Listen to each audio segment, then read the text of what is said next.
এই চ্যানেলে সম্প্রচারিত সকল খবরই সচেতনতামূলক এবং শিক্ষণীয়, কোনো কিছুই প্রভাবিত নয়।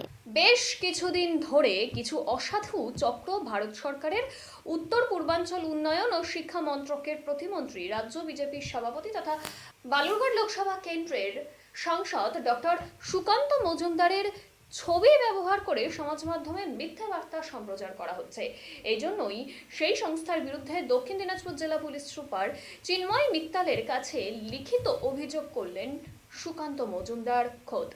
সকলকে অনুরোধ, আপনারা এই মিথ্যা তথ্য থেকে দূরে থাকুন বলেই জানিয়েছেন তিনি।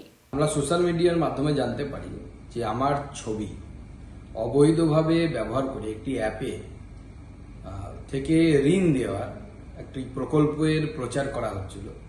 স্বাভাবিকভাবে আমি জেলার পুলিশ সুপারকে চিঠি দিয়ে জানিয়েছি, আমার তরফ থেকে আমার এপিএস জানিয়েছে, এবং আমি দেখেছি ওই অ্যাপগুলোতে শুধু আমি নয়, ভারতবর্ষের বিভিন্ন মন্ত্রী, বিভিন্ন মুখ্যমন্ত্রীরও ছবি নিয়ে তারা এই ধরনের অপপ্রচার করছে এবং তারা লোন দেওয়ার প্রতিশ্রুতি দিচ্ছে কম ইন্টারেস্টে বা কম লায়াবিলিটিস দিয়ে।